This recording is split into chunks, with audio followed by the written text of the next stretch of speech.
정치권 뒷얘기를 들어보는 정치 톡톡 시간입니다. 국회팀 이현재 기자와 함께합니다. 이 기자, 네. 윤석열 대통령의 이틀째 출근길이 공개가 됐더라고요. 그런데 오늘이 그러니까 어제보다 좀 늦었다고 하던데 맞습니까? 네, 그렇습니다. 윤석열 대통령은 오늘 9시 10분쯤 대통령 집무실에 있는 용산 미군기지에 도착했습니다. 네. 청사 건물에 들어와 취재진 앞에 선 시간이 9시 12분이었습니다. 서초동 자택 출발 시간이 8시 59분이었으니까 출근하는데 한 13분 정도 걸린 거죠. 네. 8시 31분쯤 출근했던 어제보다 40분 정도 늦은 겁니다. 어제는 반포대교를 이용했지만 오늘은 동작대교를 건넜는데 출근길 경로는 경호상 보안 유지를 위해서 바뀔 수 있습니다. 여러 가지를 두고 왔다 갔다 한다고 하더라고요. 네. 오늘은 출근길에 기자들하고 대화를 안 한다더니 했어요. 네, 오늘은 좀 짧게 했습니다. 네, 일단 한번 들어보시죠. 대통령이 혹시 오늘 청문 보고서가 채택 안 된 장관도 임명하실 계획이 있으십니까? 네, 윤 대통령 출근 시점을 기준으로는 인사청문 보고서가 채택되지 않은 후보자가 5명이었는데 네. 앞서 리포트에서 보셨듯 박진 외교부 장관과 이상민 행정안전부 장관은 오늘 임명이 됐습니다. 사실 장관 임명도 쉽지는 않지만 문제는 네. 한덕수 국무총리 후보자 인준 문제 아니겠습니까? 네, 그렇습니다. 윤 대통령이 한덕수 총리 임명 동의안을 국회에 제출했지만 아직 사실 그렇게 크게 진척된 게 없는 상황입니다. 예. 여야가 국회 본회의 날짜도 정하지 못하는 등 기싸움을 지금 이어가고 있는데요. 국민의힘은 국정 발목 잡기는 민주당에도 독이 된다며 박병석 국회의장에게 본회의 날짜를 빨리 잡아달라고 요청했습니다. 한덕수 국무총리 인준을 인줄로 잡아 다른 장관을 낙마시키겠다고 하는 것은 구태 중에 구태라고 할 것입니다. 여야 합의가 안 된다면 국무총리 임명 동의안을 직권상정해 주십시오. 민주당은 문재인 정부 당시 국무총리 인준에 협조하지 않았던 국민의힘이 과거를 좀 돌아보길 바란다라고 받아쳤습니다.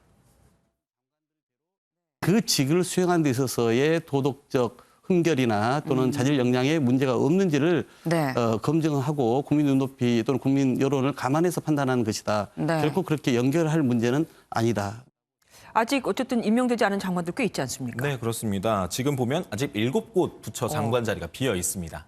법무부, 보건복지부, 국토교통부, 문화체육관광부, 여성가족부 장관 후보자는 청문 보고서가 채택되지 않아서 네. 아마 임명 강행 수순을 밟게 될 것으로 보이고요.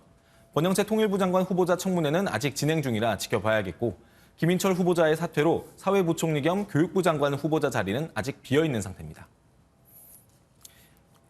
다른 후보자들보다 논란이 더 큰 게 한동훈, 정호영 이 두 후보자 아닙니까? 네, 그렇습니다. 두 후보자 모두 지금 민주당이 결사반대하고 있는 그런 대상이죠. 네. 한동훈 후보자에 대한 인사청문회 보고서 재송부 요청은 아직 이루어지지 않았습니다. 하지만 윤 대통령의 임명 의지가 강하다 보니까 조만간 임명 강행 수순을 밟게 될 것으로 보입니다. 네. 정호영 후보자의 경우는 좀 지켜봐야 될 것 같습니다. 윤 대통령이 오늘도 정 후보자는 임명하지 않았습니다. 한덕수 후보자 인준 여부를 보면서 결정하기 위해 좀 기다리고 있는 것 아니냐 그런 관측도 나오고 있습니다. 그러니까 한덕수 총리 후보자 카드와 맞바꿀 수 있는 무언가가 또 있을 것 같다는 말로도 들립니다.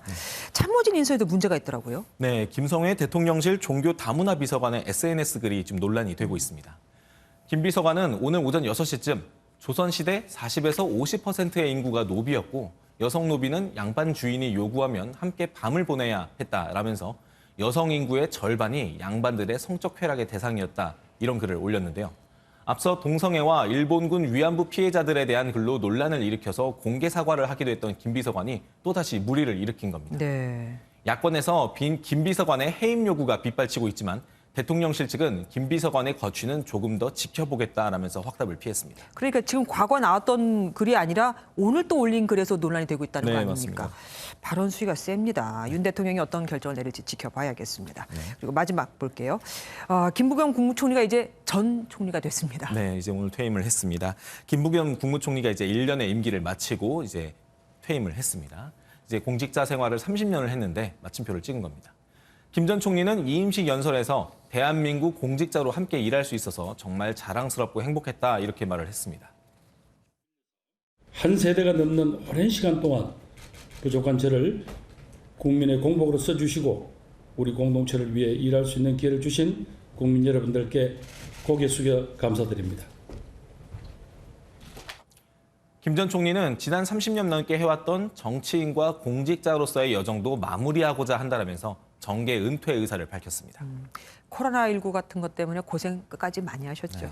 예, 정치톡톡 지금까지 이현재 기자와 함께했습니다. 고맙습니다.